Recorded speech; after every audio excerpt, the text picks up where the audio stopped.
Hi and welcome back to my channel. Thank you so much for watching this video. I'm going to look at the gosse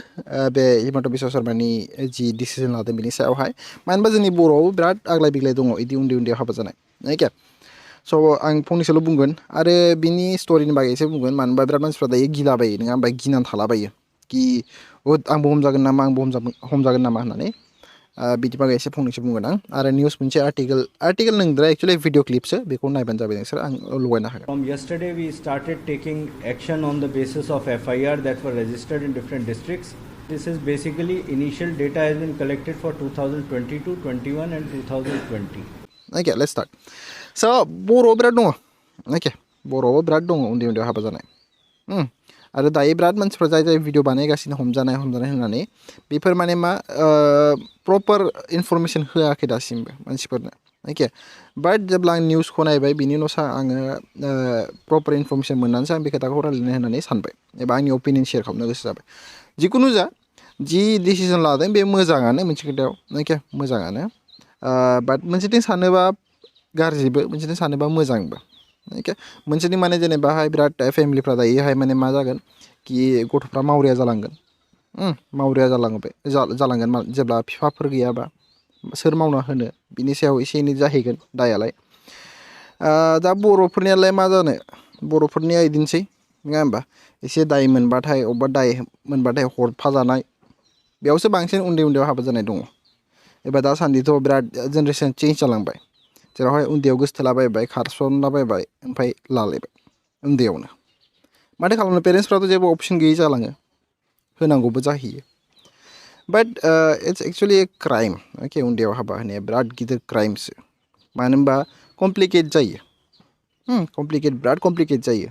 birth समाव कमप्लिकेट जायो बिराद खेथ्रआव कमप्लिकेट जायो okay now come to द बेक story कि बिराद मानसिफ्रा गिदोंना कि आंबो हमजागोन नामा आंबो हमजागोन नामा बाट 2020, 21, 22 बे मोनथाम बोसोरावहाय जायना केस रेजिस्टार जादों उन्दै गथ'फोरखौ हाबा लादों होननानै केस रेजिस्टार उन्दै गथ'खौ लादों होननानै केस रेजिस्टार जादों FIR रेजिस्टार दङ बिसोरखौसो हमगासिनो निउसखौ नायबानो जाबाय नोंसोरो आं निउसखौ ससे क्लिप होनो हागोन जायना FIR रेजिस्टार जादों बेफोरखौसो हमगासिनो ओंखायनो बारा गिनांगौ गैया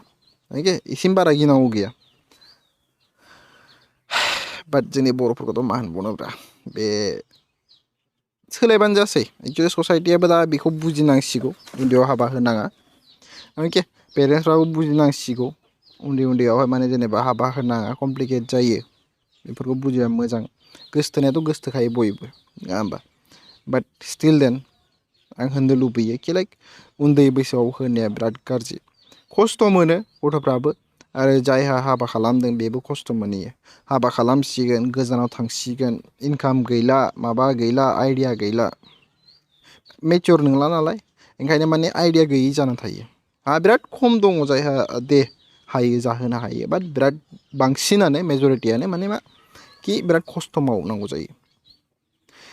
स' बिसिमल'सै एन्ड या प्लिज बि सेफ मानो होनबा बारा गिनांगौबो गैया बेवहाय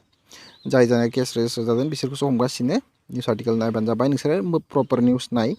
आरो प्लिज यार जाय इउटुबार्सफोर प्लिज बारा सिगिना होनाङा ओके एसे रियेलखौबो खोन्था एसे रिसार्च खालाम बेनि उनावसो प्लिज भिडिअफोरखौ हो मानो होनबा आं मैया जेब्ला सोर सासे बर'आनो बेबो बेखौ होदोंमोन बेवहाय माने आंहाबो माने एकदम गिबायमोन आरो ओके स' बिसिमनोसै लाभ इउ अल या पिस आउट बि सेफ